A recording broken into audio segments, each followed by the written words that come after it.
नाम बताएं और अपनी रैंक बताएं। मेरा नाम जितेंद्र कुमार गुजर है। मैंने आरएस 2023 में 126वीं रैंक हासिल की है। मैं इसका श्रेय ईश्वर को, अपने माता पिता को और अपने भैया को देना चाहूँगा, जिन्होंने मुझे पूरा सपोर्ट दिया।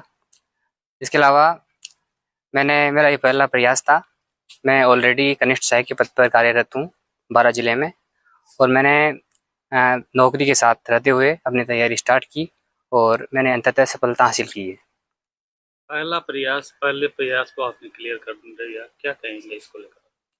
जी, ये मेरा पहला प्रयास था। मैंने स्मार्ट स्टडी करके ऑथेंटिक बुक्स और ऑनलाइन जो एजुकेशन है यूट्यूब के सहारे अपनी सफलता हासिल की है। और जो ऑनलाइन कंटेंट है इसका मैंने भरपूर प्रयोग किया है। मैं अपने जो आने वाले विद्यार्थी हैं, जो एस्पिरेंट्स हैं, उनको भी बताना चाहूँगा कि वह भी स्मार्ट तरीके से और ऑनलाइन ज़माने का सदुपयोग करके अपनी सफलताएं हासिल कर सकते हैं। एक तरफ ऑनलाइन जमाने को लेकर बात की जाती है तो कई दुर्व्यसन भी आते हैं, कई से तरीके के नुकसान होते हैं। एक तरफ आपने उसको जो सोच थी लोगों को बदला है, क्या कहेंगे इसको लेकर आप? मैं बताना चाहूँगा कि ऑनलाइन ज़माने की भी एक चुनौती है, क्योंकि ऑनलाइन ज़माने के साथ साथ एक जो अनावश्यक इन्फॉर्मेशन है जो अपने मस्तिष्क को एक तरह से डैमेज कर सकती है। अपन ओवर थिंकिंग, स्ट्रेस वाली स्थिति बन सकती है। इसके अलावा जो वल्गर वीडियो जो आदमी को अनैतिक बना सकता है और अपने जो लक्ष्य हैं उससे भटका सकते हैं। तो मैं सभी को कहना चाहूँगा, आने वाले स्टूडेंट्स को, कि वह इसका सदुपयोग करें एक सीमित तरीके से और लक्ष्यबद्ध होकर अपने तैयारी को सफलता की ओर अंजाम दें। किस तरीके से आपका पूरा संघर्ष रहा है?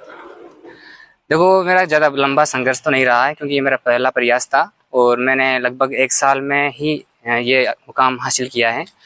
तो मैं बताना चाहूँगा कि आप एक निश्चित और थोड़ा स्मार्ट तरीके से अगर मेहनत करें तो आप अपनी सफलता हासिल कर सकते हैं।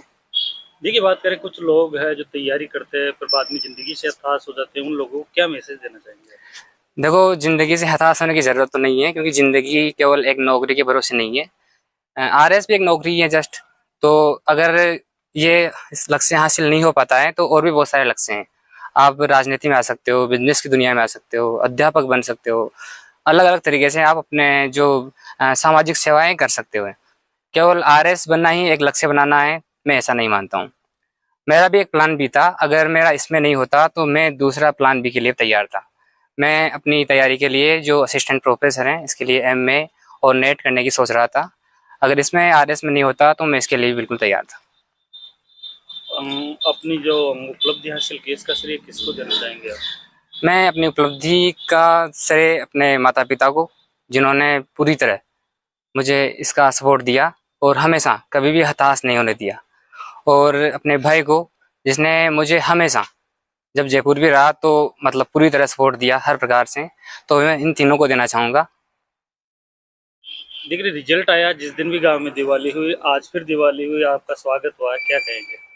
मैं इसके लिए अपने जो ग्रामवासी हैं, सरपंच साहब हैं, उन सभी को तहे दिल से सम्मानपूर्वक धन्यवाद देना चाहता हूँ, जिन्होंने मुझे इतना सम्मान दिया। और इस सम्मान से जो आने वाले जो अभ्यर्थी हैं, विद्यार्थी हैं, उनको भी प्रेरणा मिलेगी। वो भी आगे अपने लक्ष्य की ओर बढ़ें, चाहे वह इंजीनियर बनना हो, डॉक्टर बनना हो, आरएस बनना हो, या कोई राजनीतिक क्षेत्र में आना हो। इस गांव के लिए कुछ करने की सोच? जी, मैं अपने गांव के जो आने वाले स्टूडेंट्स हैं उनको प्रेरित करूंगा, और जो किसी भी प्रकार की जो अन्य सामाजिक प्रॉब्लम है उसके बारे में भी मैं उनको अवेयर करने की कोशिश करूंगा। क्या आगे भी आरएस की दोबारा तैयारी, आईएएस की भी तैयारी करने का? जी नहीं, मैं आरएस की तो नहीं करूंगा, क्योंकि मुझे जो आरपीएस की जो पोस्ट मिली है मैं उससे काफ़ी संतुष्ट हूँ। हाँ, लेकिन यह है कि आगे अगर मुझे यूपीएससी करने की अगर मैंने सोचा तो उसकी ज़रूर करूँगा। फिलहाल तो मैंने सोचा नहीं है। ठीक है। Thank you.